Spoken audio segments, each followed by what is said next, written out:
Hello everybody, and welcome to Wounded Healer Tarot. My name is James, and I'll be doing your tarot reading tonight. Now, I'm going to be doing something a little bit new here. I'm going to be using all four of the Wild Unknown Kim Krans decks here. The Wild Unknown Alchemy, the Wild Unknown Archetype, the Wild Unknown Spirit Animal, I want to say is the Wild Unknown Animal Spirit, maybe. And then the Wild Unknown Tarot. Oh, and also, this is a collective reading. This is just a little test here. See how this spread works out and makes sense and all that fun stuff. Alright, so we are going to start out by asking what materials you are working with, where we have lead.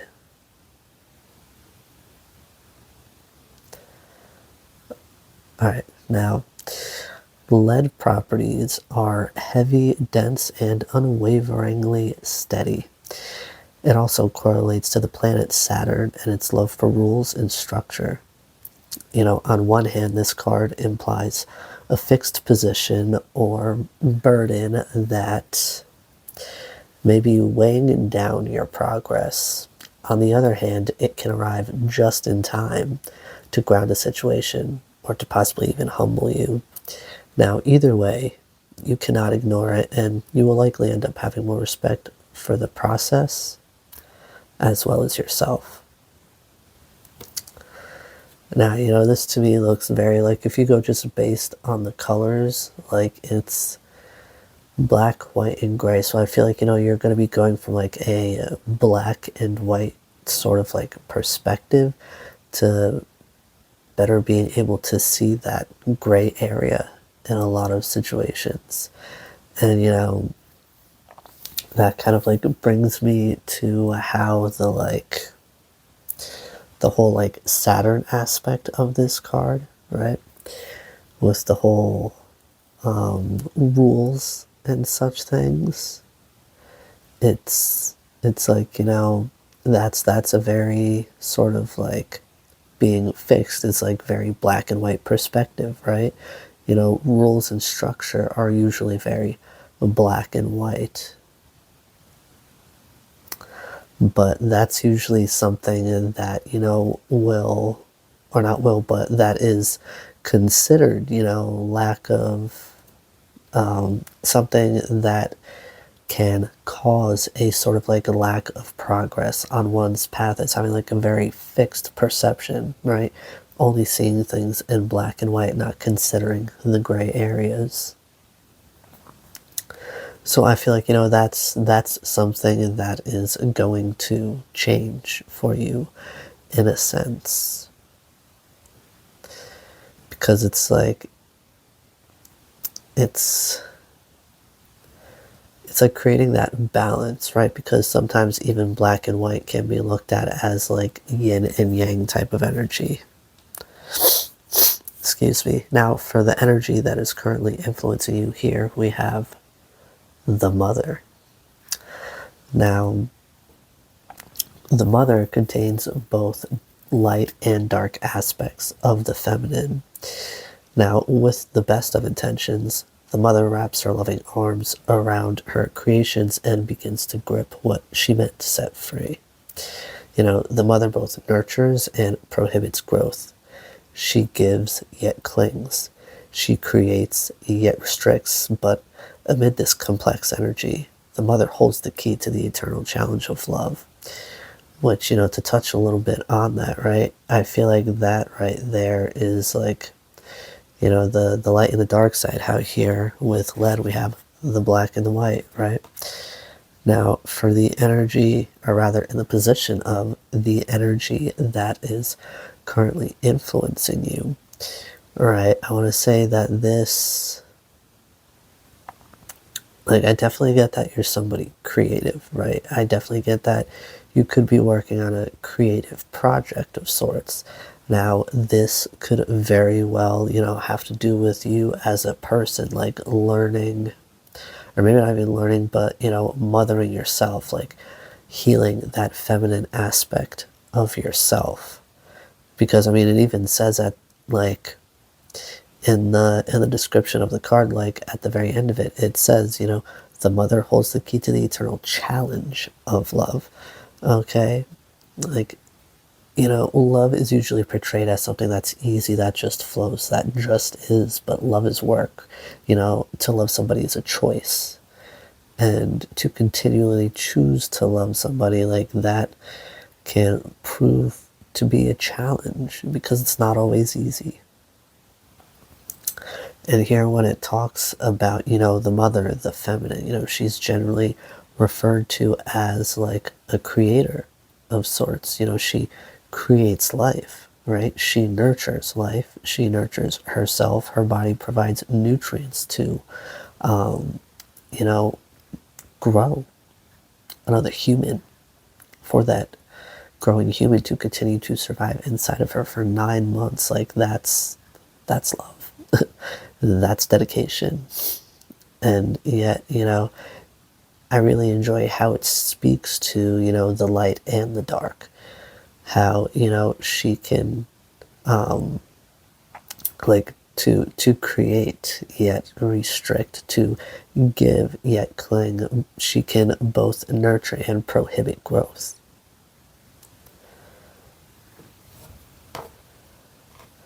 So, this is definitely giving me the vibe of like needing to really work on connecting better with your feminine energy, and essentially, working on like mothering yourself. You could really like have lacked that feminine presence in your life, so you haven't had that like example, so to speak. You can just be going off of instincts, which, if you've never really had, someone with that sort of energy in your life as an example, that's going to be challenging. Now, for the energy you are currently embodying, we have Spider. Now, the spider is an ingenious creator, and how I was just saying, the feminine is the creator. Essentially, she's very like artistic, or like artistically inclined rather, but its greatest gift is weaving the thread of dharma into a vast, intricate web that supports the spider and everyone around it, both financially and spiritually. So, again, this to me is speaking of a sort of like, even though this is speaking about energetically, like, I feel like a lot of this has to do with some sort of creative project that you are currently working on. And, I feel like a lot of creative projects in our lives are like a part of our spiritual journey here. There's usually so many lessons that come with a creative project. But yeah, it's obviously hard work, but the spider neither tires nor becomes impatient. So, this card is essentially here to remind us that creativity is everywhere, and you need to really be more process oriented. And, with that, right, soon your work becomes like the weaving of a magical, priceless tapestry, and abundance will flow. I feel like, the speaking of a magical, priceless tapestry is really speaking to like the uniqueness of what it is you'll create, right? And it's that uniqueness, that individuality that you put into it, that's really going to like attract this abundance, and it's going to attract, the right people. I need to stop saying but yeah, again, there's so much about creativity here. Now, before I get into the tarot, I'm just going to do like a general like overview here of these 3 cards. I need to get like a stand or something to put these on so I don't have to hold them all up. All right, now, lead spoke to respect. Words. lead spoke to respect for, the process. And with Dharma being like a cosmic order or law, including the natural and moral principles that apply to all beings, that to me is really speaking of that Saturnian energy here of lead. And then, it's like your magnum opus, aka like your life's work, it's not something you work on consciously. So I get the vibe that you don't even know how important what you are creating, or in general, like what you create is on a cosmic level. I feel like you're in the process of creating something, and whatever that is, you are so close to, I mean, completing it.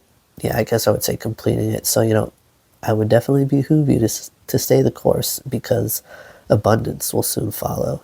With the mother currently influencing you, I feel like a part of this process is, yeah, I already said that, like a part of that is like mothering yourself. Nurturing your feminine energy will in turn nurture your creativity, directly impacting your life's work. It's like how your spiritual journey directly impacts your 3D reality.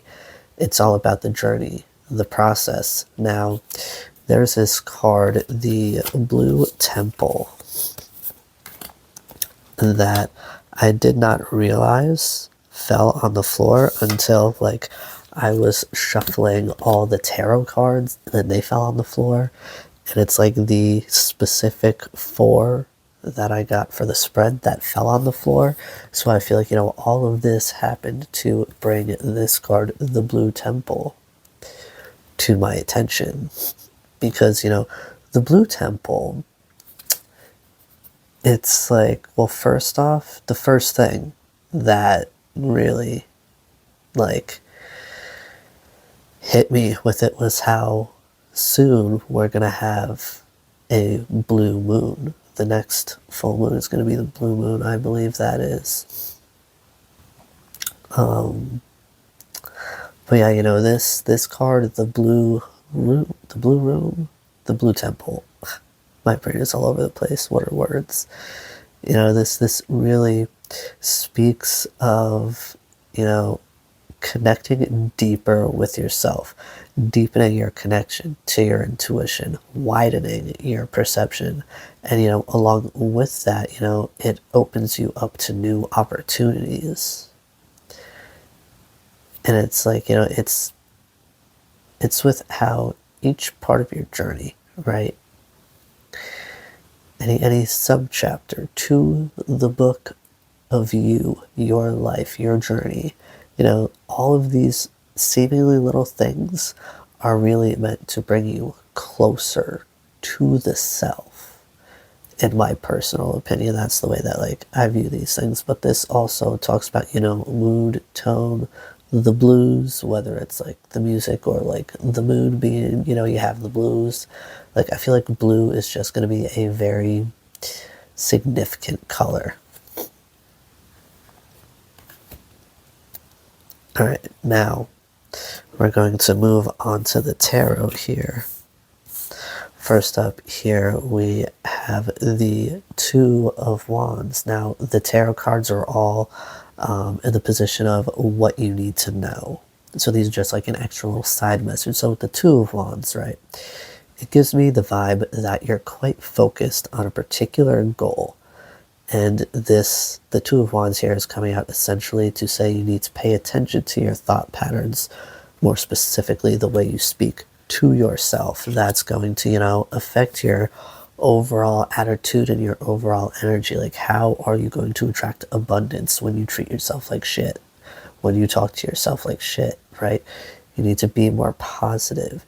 And that's not even like fake positive, toxic positivity. Like, no, you have to genuinely, treat yourself better, speak to yourself better, more positively. And that's going to, in turn, motivate you to do more, do better. And then with that, you will get things done. And you'll get things done quicker than if you're constantly just putting yourself down. And I mean, I can definitely vouch to that. I used to have a very self-deprecating attitude.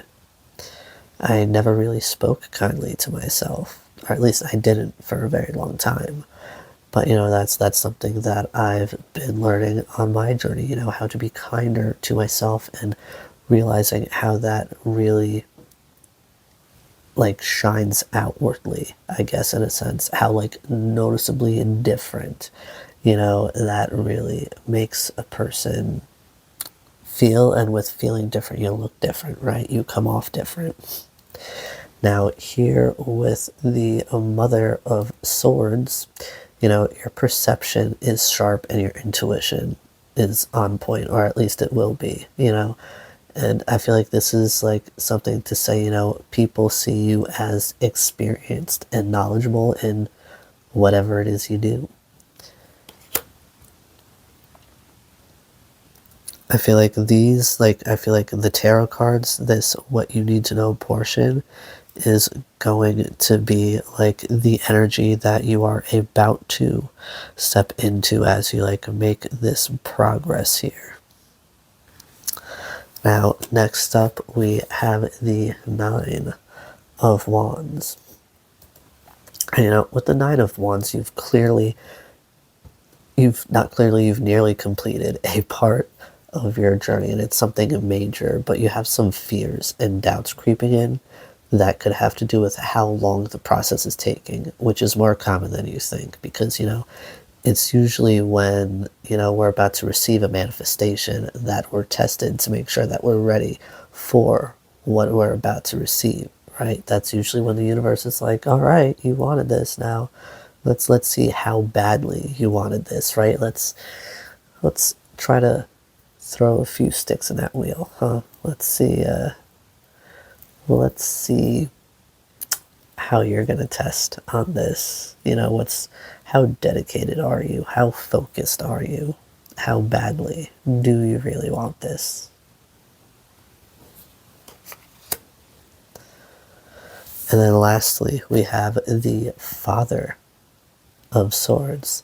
Now, with the Father of Swords, you will have the ability to remove yourself emotionally from situations so that you can truly see from all angles, giving you the ability to judge situations clearly, because, I get that you might even still be at the point that you're seeing this, but, I definitely get that you're somebody who made more heart over head decisions as opposed to head over heart, and that really affected your judgment on a lot of situations.